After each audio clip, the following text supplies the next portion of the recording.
Hello everyone, my name is Nuno. Today we're F1 2018 career mode here, the Belgian Grand Prix in season number 3 with Force India. It's going to be clear throughout race and qualifying, which is very, very nice. And of course, the race is about is around the famous Circuit de Spa-Francorchamps, stretching just over 7 kilometers, with the famous Eau Rouge and Radiant Park going up the hill. Taking a look at the developments. We have brought a little upgrade right here. I think it was a major or a minor upgrade we brought to this race. So we're going to close in the gap a little bit on Renault there, who doesn't bring a new upgrade. Actually, McLaren and Red Bull doesn't bring a new upgrade either, but you can see there. The Haas actually have made some good steps over the last couple of races, as well as that Ericsson team. I was about to say it again, I did the last episode, I'm doing as well as that Sauber team. So we'll see how they do in qualifying, as well as ourselves. We're about to get into qualifying here for the Belgian Grand Prix. It's qualifying time at Spa, one of the mightiest tracks on the Formula One calendar. Long straights, up and downhill, Eau Rouge as well. This track isn't for the faint-hearted. Getting into Q1, we're as always going to save as many tires as possible. Just go out for run right at the end of the session. This run was good enough. Of course, it is a bit risky to go just for one run, because if you mess it up, you don't have another try to go on after that. But here we are. This is the lap we do. It was a fine lap. It was good enough, actually. I actually felt like it was a pretty good lap, and I feel like the cars really had some good pace. We had almost 350, almost 360 on the long straight, on the long cover straight. But here we are coming over the line, and it is going to be a second place through Q1 and through Q2, through to Q2. We go. The Force India, of course, has a very good engine, so we can pull up that long camel straight. You can see Carlos Sainz was first in Q1 right there, but it doesn't really matter because it's all Q3 it matters. We hopefully can get into Q3 as well, but in Q2 we're gonna go out for run right at the start of the session right here on the soft tires to see if we can make it through. On those before we go on to a run of this super soft tires. If we don't make it through on the soft tires right there, but that run wasn't actually good enough, so we need to go out for another run on the super soft tires right here to see if we can get through. But look at the time up in the corner. There's only 10 seconds remaining, and we're only coming into the bus stop chicane right now at the moment, which means we won't actually make it, and that means that we're out of Q2 because we went on the soft tires and went too late out on the super soft tires. So we're out of Q2 already. What a surprise. We're going to be starting all the way down in 15th place, and we're going to want to come back for some points. And I have to say I'm getting stressed at this moment of the season, because we're just waiting for that moment, for that race, whenever we can turn the season upside down and kind of catch up to Daniel Ricciardo, because he's done well. He's done it extremely well over the first part of the season. So we're just waiting for the race where it will all go upside down. We'll get a pole and a couple of race wins, and we'll catch up to him. I'm just waiting for that point, and whenever that point comes, I'm gonna push and push. Not that I'm pushing as much as I could. Actually, not this one. That doesn't really count because we're out already. But we are gonna have the free tire choice, which is nice and luxury. So maybe we can pull off a one stop where one of these guys in the top 10 maybe have to pull off a two stop. But it's only 22 laps. And talking about this, let's get into the race here for the Belgian Grand Prix. Who doesn't love the Belgian Grand Prix? It's the race, of course, that gave maiden pole positions to the Jordan and Force India teams, with Rubens Barrichello and Giancarlo Fisichella respectively. Jordan, of course, would then go on to better that here in 1998 with their first ever victory. And you can guarantee that something special will always happen at Spa-Francorchamps. But what that something is today is anybody's guess. Spa-Francorchamps then, a historic 19-corner circuit with a lap distance of 4.35 miles. There's over 100 metres of elevation change here, and with long stretches of the lap spent flat out, a good top speed will be vital for success. Anthony Davidson joins me again for the race today. Now I want to ask you about Marcus Ericsson. There's a new gearbox in the back of that car, which means a grid penalty, and hopefully some excitement as they make their way through the field. Well, at the end of the day, it's always better to take some pain now than parking it up halfway through the Grand Prix. Let's just hope they can put that new gearbox to good use and get the results they're looking for. So before the off, let's remind ourselves of yesterday's qualifying session with a look at the starting grid. Sebastian Vettel will start on pole. Fantastic qualifying from the multiple world champion. And Kimi Räikkönen completes the front row. Looking down the rest of the grid, we have Verstappen, Hamilton, Carlos Sainz, and Hulkenberg, Alonso, Van Dorn, Bottas, and Charles Leclerc, Ricciardo, Grosjean, Wang, and Sirotkin, Stroll, Magnussen, They've taken a grid penalty. Sergio Perez and Brendan Hartley. Gasly and Marcus Ericsson rounds off the grid. Now it's almost time to lights out, so let's go down to the track. Alright, so you can see at the starting grid there, we're actually going to be starting in 13th place because someone had grid penalties. We're going to go from the super soft to the soft or medium, however long in we stretch it. But here we are on the grid, 22 laps around the circuit de Spa-Francorchamps. It's lights out and we're underway. It's 22 laps. We got off to a good getaway right there. We got off to Ricciardo actually instantly right there, coming into the first corner, last source right there. We're going to go for a triple dive bomb down the inside of Ultra Bottas as well. Right there into the first corner we go. Who can get the best exit? It's kind of like getting the momentum up out of this corner and up Eau Rouge. You can see right behind us we actually have the Sauber there. Charles Leclerc trying to push on the right there. He's hopefully not going to go side by side with us through Eau Rouge. That will make us lose a buttload of time. But now it's all about the momentum. Can we get the slipstream? We're going to turn our ERS up a bit so we can get the slipstream and kind of catch into Bottas. You can see how much we gain on the straight here. We're going to go for a dive down the inside of the Lecombe chicane right here. Turn 3 and 4, 5, whatever turns these guys are. And we move up into the points. We're up into 9th place already, so it's been a great start from our side of you. Lap number 1 later, coming into the bus stop chicane, the end of the lap. We're going to go for an unexpected dive down the inside of stop of Van Dorn right there. So it's been a great start until now at the moment, but he's still going to keep it side by side through the bus stop chicane actually, which will kind of slow us down.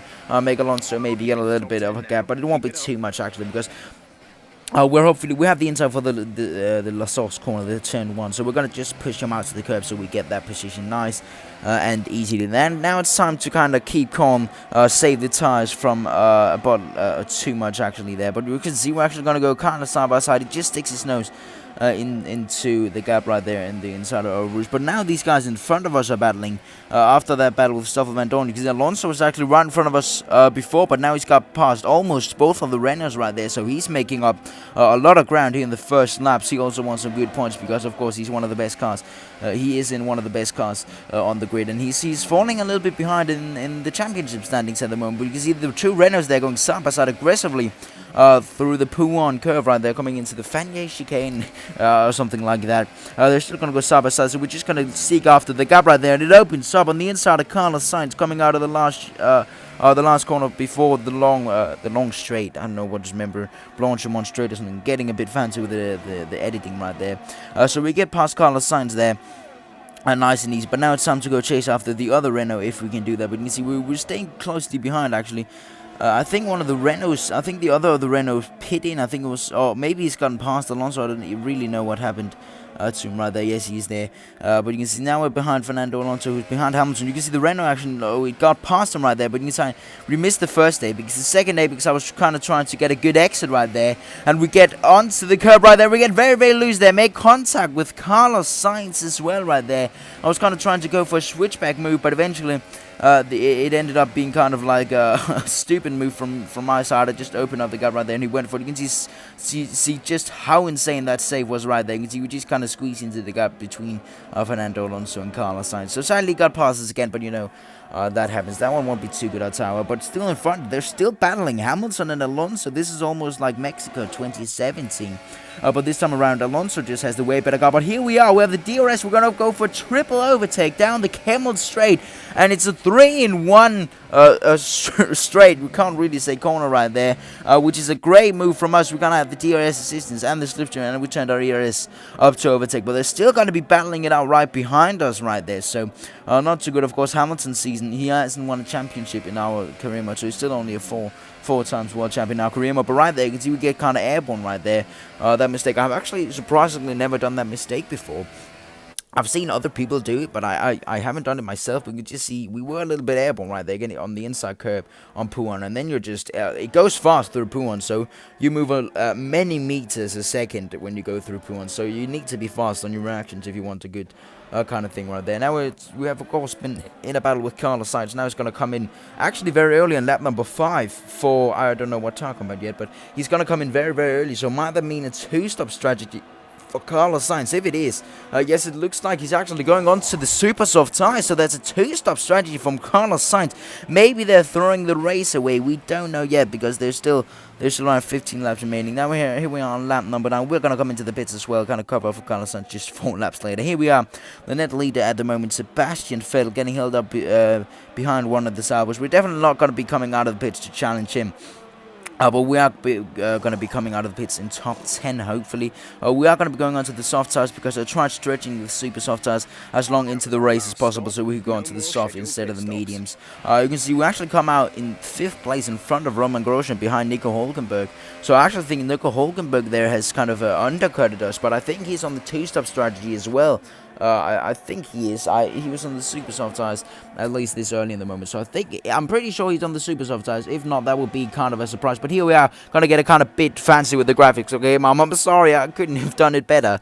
This is the top 10 at the moment. Max Verstappen is leading the race. Here you have their strategies. Okay, I'm sorry. Okay, it's better than nothing. Okay, I tried as hard to do something awesome right here, but I'm sorry. I mean, we're getting a bit fancy with the graphics in this one right here. We have a virtual safety car abroad, and at the moment I didn't know what it was for, but after the race I found out it was for Sergei Sirotkin, who I think has an engine issue and is out of the race because of that. So there's a very, very short safety car, only for half a lap time or something, so they were very, very fast by getting him removed off the circuit right there. Taking a look at our teammate right here, he's not doing too good in the race.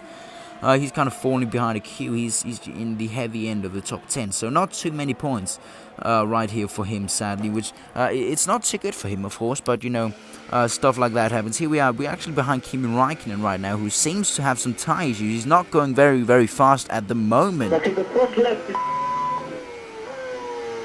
Understood. You can see there a teammate from him saying that the front left is pretty beeped. It's pretty bad at the moment, so we're catching up massively because they have bad tire, both of them. They're on the mediums, they've been for a long time, and they're battling it out as well, so we're going to catch up extremely fast to these two Ferraris right here. Of course, they aren't the fastest car, they're actually like around the middle of the field in terms of development. So to be a second and third place for them is an absolutely insane performance at this time of the season.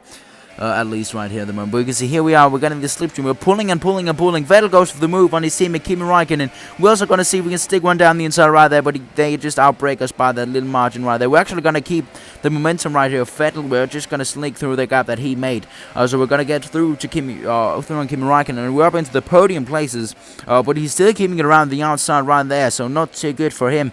But here we are. On lap number 9, it looks like Kimi Räikkönen right here has an engine issue, and he's out of the race. No way. Okay, we need to switch off, Kimi. So it's an retirement for Kimi Räikkönen just with 4 laps remaining, but now it's time for us to go chase after his teammate Sebastian Vettel. Kind of maybe Sebastian Vettel will kind of fight for his teammate, but here we are, the Force India pulling and pulling and pulling the slipstream right there. We're almost going 350, almost 360 kilometers per hour right there. We go to the outside of Lecomte right there, but he keeps his nose right in there, but eventually we have the inside, which turns actually Chancer, but we get position on him, and now we're up into second place, a long way behind Max Verstappen. He could maybe even make a pit stop, but we make the same mistake as we made before, and Sebastian Vettel is up into second place right there. Now it's time for us to really fight this one out with him. We have a couple of laps remaining for us to get the overtake on, and Sebastian Vettel right here through Blanchimont we go. We get a good run through there, kind of the slipstream kind of suck us up to his gearbox and get through him right there. We're going to go to the outside. We kind of make a little bit of a lockup, but it's not too much. We still have the inside right hand. We've got to squeeze him out to the curb, and we get into second place. And through the last 2 laps, we're actually kind of eke out a gap on him. Not right now, but he's still trying to go for the move right there. He's actually going to throw a lunge down the inside of the Lecomte chicane right here. A good place to make moves because you come from the long Camel Straight. Of course, if you had DRS, that would be a good place to make moves because you would kind of move over there to kind of squeeze him tight to the inside line and move back to take the full racing line. Through Bruxelles we go and down to the unnamed corner, whatever you call it. But you can see here, through the last couple of laps we go, we kind of eked out a gap on this after this kind of particular duel right here. He's gonna get it. He's gonna get us actually right there. And later down the Camel Straight, we're going to have a good run on him through. We managed to stay close through the La Source. Now we have the DRS. We don't even need the DRS. We cruise past him almost before we get that DRS right there. But now we're talking about that we're eking out that gap on him. Now it's just time for us to push because we don't want to battle it out anymore because we just want that second place right there. It would be good for our championship. We kind of managed.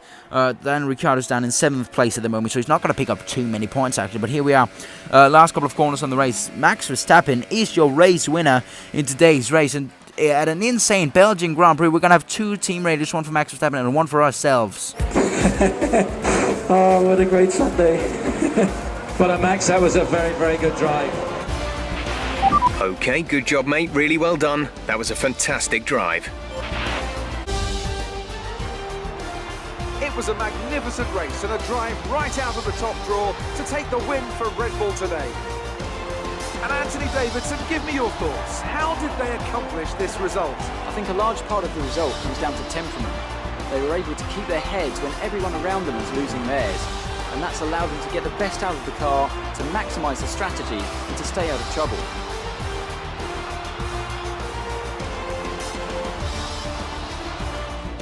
So here come our winning drivers today, and what a race it was. There's been a big push at the factory lately to get these cars ready, and we can see the fruits of that labour today as Red Bull lift the winner's trophy. Right, there you have it. This season's Belgian Grand Prix. It definitely did deliver around the circuit de Spa-Francorchamps. We got a podium finally after that last race right there in Germany, or in Hungary, where we got 7th place. So it's actually, if we delete that one, we actually got 3 podiums in a row. If we got to delete that 7th place from the last race, but it doesn't count like that. But here you have it, the final race results, the official race results. You can see a teammate Sergio Perez finishing down in 6th place.